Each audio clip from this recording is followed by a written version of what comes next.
the spring of 2016, a series aired that continually defied my expectations. Each week I went in with a strange sense of excitement and curiosity, but I couldn't quite put my finger on why each episode kept me wanting more. It could have been the supernatural intrigue, the intricate web of characters, or the fact that nothing was ever really explained, but by the end, what once was wonder and fascination turned into nothing more than confusion and annoyance. This series was called MacLeod, or The Lost Village, and much to my irritation, I believe another series just like it has entered the fray. King's Game, the animation.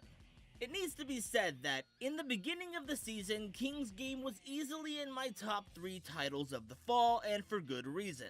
It had an interesting premise, believable characters, and plenty of compelling situations, but now, 7 weeks into the series, I find myself yelling at my television about how stupid it gets with each passing week. In this video, I want to break down the first 3 episodes in order to prove why King's Game doesn't work as an adaptation when it really could have if they'd bothered to give it the proper treatment. King's Game the animation is based on a cell phone novel written by Kanazawa Nobuaki. If you were curious, yes, the main character of the series is also called Kanazawa Nobuaki, if that tells you anything about the series as a whole. It follows a high school class of 32 students who are forced to participate in a game where orders are handed down by an unknown king, and if they fail to complete these orders, they're punished in various ways. While the orders start with relatively innocent commands, they get more and more difficult to follow until the class loses any sense of sanity they once held dear. In looking back at the first episode, I still think the initial concept is solid. It's a unique twist on the survival game genre we've seen a lot of lately, from Danganronpa to Mirai Nikki to Magical Girl Raising Project, and it even mixes in some Western properties like Saw. But I really can't shake the feeling it all falls apart when you narrow in on its execution, no pun intended. Let's dive headfirst into the series and figure out the precise moment when everything goes terribly wrong, shall we?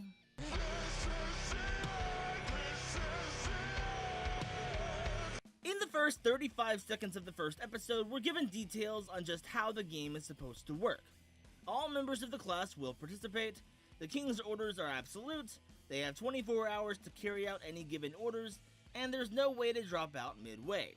It's clear, based on Nobuaki's reaction to this, that he's likely been through the King's Game before. Following the title card, we're shown a rather lively sports event involving the class we're supposed to be following and attaching ourselves to, but considering the series soon practically abandons these characters, maybe we're not supposed to root for them. Nobuaki's just getting used to his new peaceful life when he receives his twisted call to action. He's being forced into yet another iteration of the King's Game. This time, the first order is for Nobuaki to kiss fellow classmate Honda Natsuko, the kind, sweet, girl-next-door type who totally isn't a deranged psycho in any way whatsoever. At first, he tries to convince his classmates of the very real danger the king represents, but they respond with ridicule, violence, and fear, so he drops the subject. He gives up on the order, essentially condemning both himself and Natsuko to death when she practically forces him into a kiss so they'll live to fight another day. It's then that the orders begin in earnest. People are ordered to lick their classmates' feet, touch their chest, hook up, give out orders, lose something important to them, and oddly enough, there are a couple of people ordered to text the word die to 2 classmates. To add insult to injury, the entire class is ordered not to do anything unnecessary in the game. They're also ordered not to get any deep rest, which results in 9 students hanging themselves.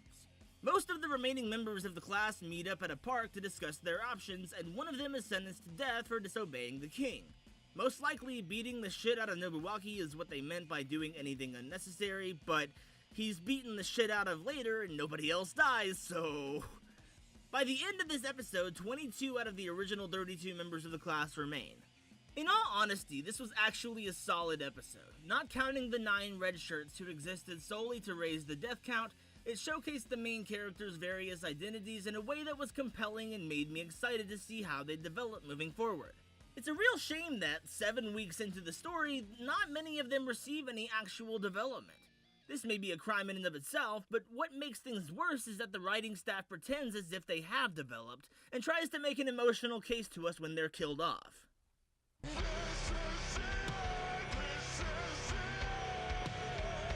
In this episode, episode, the class begins to accept the reality of their situation, and Natsuko, the wholesome girl who totally isn't a psychotic axe murderer, begins to understand that she's going to die unless she has sex with one of her fellow students. I would argue that her reaction is pretty typical. She confesses she's still a virgin and wanted her first time to be with someone she loved, hinting at her affection for Nobuaki. Unfortunately for her, and for us, it doesn't seem like any of her desperate flirtations are received, as our angsty protagonist kicks into one of his long-winded flashbacks that are, unfortunately, prevalent in this series.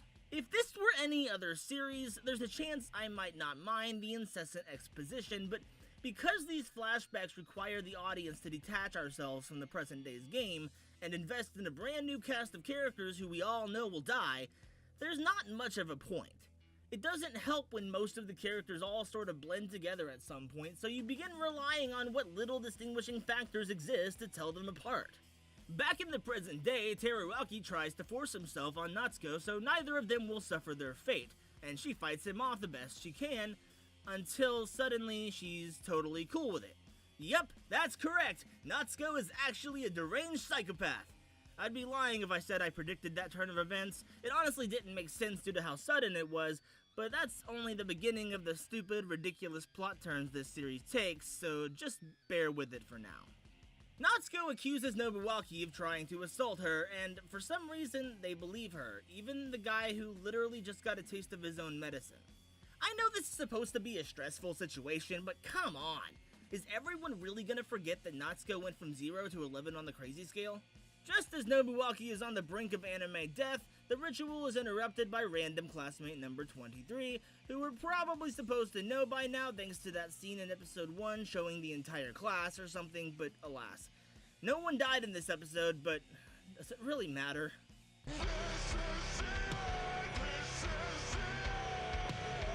In this episode, the student who helped Nobuaki, a young man named Kenta Akamatsu, tries his best to be a character we'll miss when he kicks the bucket in a few episodes. Thanks to Kenta's intervention, everyone seems to be acknowledging how strange Natsuko's been acting lately, which, I guess it's better late than never. I'd like to bring your attention to the fact that Teruaki was seriously about to rape Natsuko, and then once she's totally down with it, he clams up thinking it's a bad idea. Kenta, who was given an order to give any student in the class an order with the authority of the king, tells a girl named Mizuaki that he'll issue a command to himself to protect her, but since she broke her phone in frustration, this isn't an order he can obey. Like I said, he's going to die, so don't get too attached. If you were feeling like this episode was missing something, then I've got some news! It's time for another half-episode exposition sequence! Because you can't spell King's Game without the letters found in the word flashback. Well, you can, but clearly the writers of this series can't. It's in this memory that we're able to see just how big of a troll the king can be. They ordered the class to hold a popularity contest between two people, hinting at a punishment for the loser. Up until this point, punishment has usually meant death, so the stakes have never been higher for these two individuals, but only after the loser has jumped through the window to avoid forced suicide is it revealed that she only had to confess to her crush. She's taken to the hospital where she dies before midnight, at which point the king orders the other student in the contest to have sex in the time left before midnight. Nobuaki ends up forcing his girlfriend and the student into a room together so he doesn't have to lose his friend to the struggle. I'm gonna stop there, because by now I'm sure you get my point. It doesn't help that the rest of the available episodes follow in this stagnant pattern, and even more annoying, stupid decisions are made that make you question why no one caught them in the production process. Looking back, I think my biggest issue with the series so far lies in its awful pacing. I took a look at the extremely brief Wikipedia page for the novels, and it looks like the anime is trying to cram several iterations of the King's Game into a mere 12 episodes. Not just Nobuaki's 2 games, but also the original iteration and perhaps even a 4th game in the background. As a result, the game we're thrown into from episode 1 takes a backseat to Nobuaki's first game. I'll admit, this makes a bit of sense, considering we need to know what happened back then in order to comprehend what's happening now, but the plot progression and limited number of episodes makes Nobuaki's second game feel less important when it should be their priority. I'm not even kidding. Out of the 7 episodes that have aired so far, I'd suggest at least 5 of them are almost entirely flashbacks to Nobuaki's first game, and the rest are set during the present day. I guess looking on the bright side, we're nearing the natural end of the first game, but that doesn't change the fact that there are only 5 episodes left to somehow resolve the second game. If my solution for this problem sounds familiar to anyone who's been around for a while, it might be because I gave a similar fix to the studio behind Rewrite earlier this year. I feel like this series would have benefited from receiving a bit more wiggle room. Since it seems impossible to avoid talking about Nobuaki's first game, why not make the entire first season cover that, and save the second game for the second season if it warranted one? I know it's hard to make that happen given how difficult it is to get more than one season made, but it comes down to a choice on behalf of the creators. Do they want to make a series that will be interesting throughout, that will keep the audience enthralled until the end and risk it being unfinished? Or do they want to create a series that's rushed, poorly paced, and too busy, resulting in it being forgotten by the majority of their demographic? I'd be willing to suggest that if they'd just given this series a budget of 24 to 26 episodes, it would have been better paced than it is now. It's really frustrating when a story that could have been really memorable is brought down by problems that, in hindsight, would have been really simple to fix. If you're looking for a dark, edgy, killing game series, you should just stick with Juni Taisen, which seems to be succeeding at everything it's trying to do, unlike King's Game the animation. Well, at least its OP isn't bad. Thanks for watching Anime Ambush. It's your turn. What are your thoughts about King's Game the animation so far? What other titles are you watching this season? Leave a comment letting me know, and if you'd like to support this channel without paying a dime, consider subscribing, liking this video, and sharing it with your friends. Be sure to follow me on Twitter, where I'm way more active than I probably should be, and on Facebook, where I'm not active enough. Until next time, this has been Pixelation, reminding you to stay pixelated.